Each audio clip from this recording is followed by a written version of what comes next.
Dime tu verdad, baby, ¿qué estás pasando? Tú no sabes cómo estoy sufriendo, eso te lo tengo que decir. Cuéntame, tu despedida para mí fue dura. Será que te llevo a la luna y yo no supe hacerlo así. Te estaba buscando por la calle gritando, eso me está matando.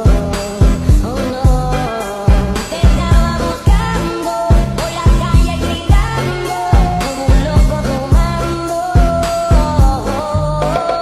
Es que yo sin ti y tú sin mí, dime quién puede tener y eso no me gusta. Pendidikan komparatif secara tradisional berfokus pada etensitas geografis sebagai unit perbandingan termasuk budaya, kebijakan, kurikulum, dan sistem. Unit analisis yang paling umum adalah individu, kelompok, organisasi, artefak sosial, interaksi studi bidang dalam pendidikan.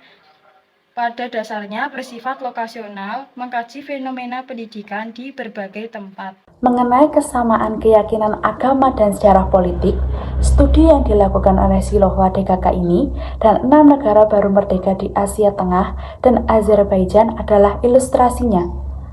Dalam hal ini, organisasi regional memberikan jendela yang mudah dikelola dan menarik untuk melihat wilayah. Organisasi-organisasi regional berada dalam jaringan kompleks hubungan kebagian praktek budaya, politik, dan perkembangan global.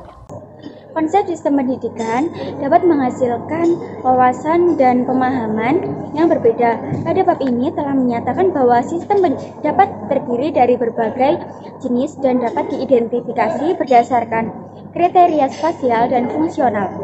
Tata ruang kriteria pada dasarnya mengacu pada sistem yang ditentukan oleh geografi seperti daratan Cina, Hong Kong, dan Makau atau Inggris, Irlandia Utara, Skotlandia, dan Wales.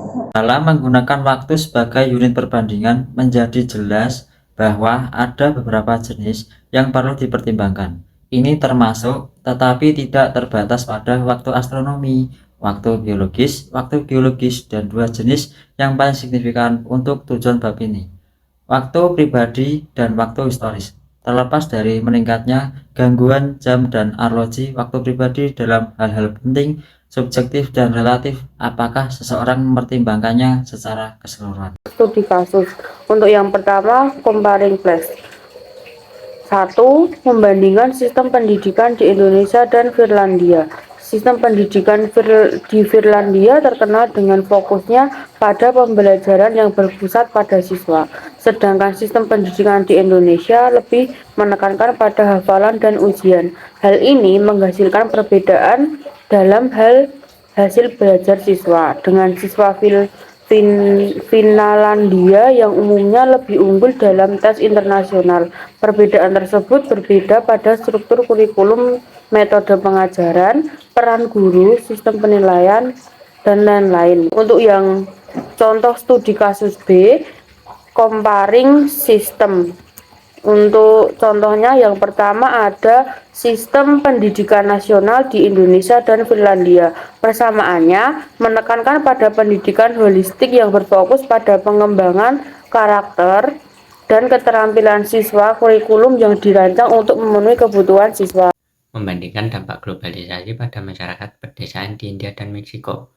Globalisasi telah membawa perubahan yang signifikan bagi masyarakat pedesaan di India dan Meksiko, baik positif maupun negatif.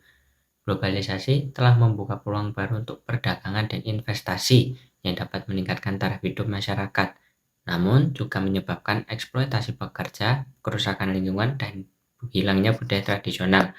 Perbedaan ini telah berdampak pada ekonomi lokal, migrasi, serta pendidikan, kesehatan, dan lain-lain. Jadi kesimpulannya adalah pendidikan komparatif merupakan bidang studi yang dapat membandingkan sistem pendidikan di berbagai negara ataupun budaya. Salah satu aspek penting dari pendidikan komparatif ini yaitu kemampuan untuk membandingkan tempat, sistem, dan waktu.